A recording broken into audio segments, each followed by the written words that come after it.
No door for Meg. Royal fans break silence on Meg as she never going to fit in model within the firm. Meghan Markle and the royal household are part of two different worlds whose differences made it an impossible task for them to work together, a bombshell book has claimed. Royal correspondent Valentine Lowe reported a palace source claiming that no matter which private secretaries were advising the late Queen and other members of the firm, there was a too-wide gap between Meghan and the firm to be bridged. As reported in Courtiers, the hidden power behind the crown, the source claimed, "I think that it was an impossible task. I think in Meghan and the household, you had two worlds that had no experience of each other, had no way to relate to each other, had no way to comprehend each other.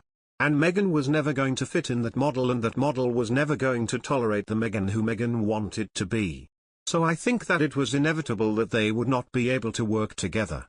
The source, described as one who had been critical of the late monarch's private secretary Sir Edward Young, added, "I don't think there's anything Edward could have done about that other members of the royal family would have accepted." Sir Edward is believed to be one of the people Prince Harry referred to when, in an interview with US broadcaster Hoda Kotb in April, said, "The Queen has always got a great sense of humor with me, and I'm just making sure she's protected and has got the right people around her." Meghan and Harry announced their intention to step back from their senior roles within the firm, a move quickly dubbed as Megxit. The private secretaries of the Queen Elizabeth II, King Charles, Prince William and Prince Harry all came together to find a workable solution. The author claimed the aides worked through 5 different scenarios, giving Meghan and Harry a different degree of freedom from the firm's obligations.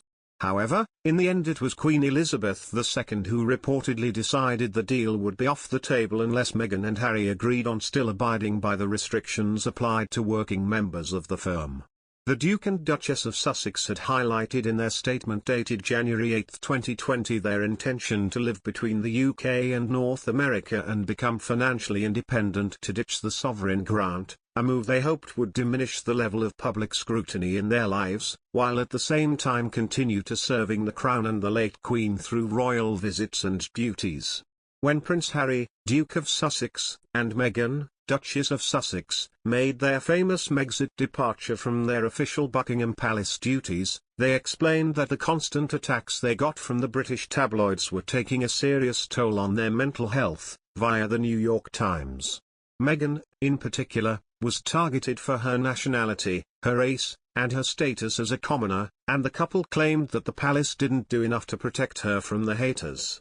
If Meghan and Harry were expecting to be treated more kindly once they settled in California, they were in for a surprise.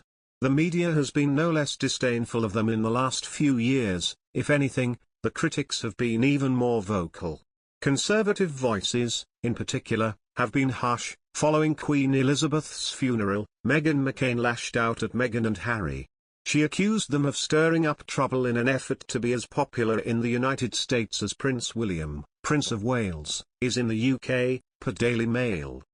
Former Fox News host Megyn Kelly is another right-wing journalist who makes no secret of her anti-Sussex stance. On the October 7 episode of her podcast, she hosted author Tom Bower, author of the new book Revenge, Meghan, Harry, and the War Against the Windsors. Both Bower and Kelly expressed their low opinion of the couple, and blasted them for their response to the media.